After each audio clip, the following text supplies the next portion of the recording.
তিনটে চিঠি দিল আমার হাতে।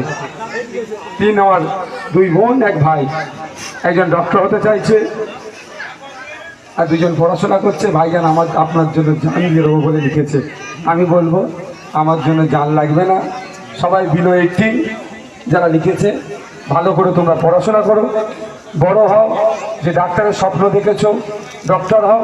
এই ডক্টর হওয়ার পথে যদি আমার কোনো সহযোগিতা লাগে, বড় ভাই হিসাবে তুমি ছোট বোন হিসাবে আমার শরণাপন্ন হবে, আমি তোমাকে সমস্ত ধরনের সহযোগিতা করব।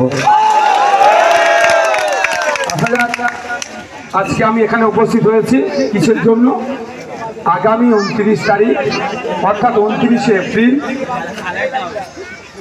ভোট আসছে ভাঙড় বিধানসভা থেকে। বামফ্রন্ট মনোনীত সমর্থিত আমি আইএসএফ, আমাদের পার্টি আমাকে মনোনীত করেছে। আমার কন্টেস্ট আছে একটা পার্ট। সেকেন্ড পার্টটা কি থাকছে? ভাঙড়ের মানুষের জন্য। ভাঙড়ের মানুষের একটা পরীক্ষার সময় এসেছে। 2021-এ পরীক্ষায় পাশ করার পরে ভাঙড়ের এখন সুনাম হচ্ছে না সুনাম হচ্ছে?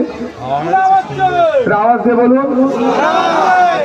এই যে আজকে বলছিল তৃণমূলের এক নেতা শানপুকুর অঞ্চলে তার রক্তের প্রয়োজন, কিন্তু সে প্রচুর চেষ্টা করেও ম্যানেজ করতে পারেনি, অ্যারেঞ্জ করতে পারেনি। যখন আমাদের আসাদুলের কাছে খবর আসে, আমরা দায়িত্ব নিয়ে তার যে প্রয়োজন রক্তের আমরা ব্যবস্থা করে দিয়েছি। তখন একবারের জন্য আমরা সেই নেতার নাম নিচ্ছি না, কারণ সে বাবু একটু আস্তে কথা বলতে হবে।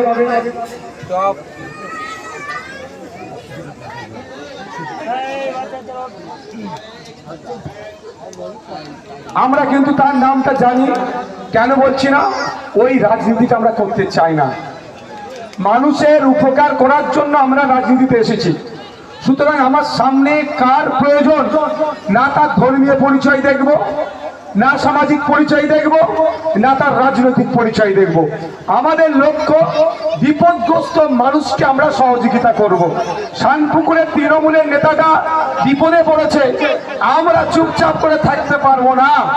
আমরা আমাদের সর্বোচ্চ দিয়ে ওই নেতাকে বিপদ থেকে কিভাবে উদ্ধার করব। রক্ত দিয়ে যদি বিপদ থেকে উদ্ধার হয় রক্ত দেব, সময় দিয়ে যদি বিপদ থেকে উদ্ধার করতে হয় সময় দিয়ে ওকে আমরা উদ্ধার করব। কিন্তু আমরা কারণ হবে কুৎসা, অপপ্রচার বা কেউ আমার স্মরণাপন্ন আজকে পড়ে গেছে, লোকে আজকে পড়ে গেছে ইলেকশন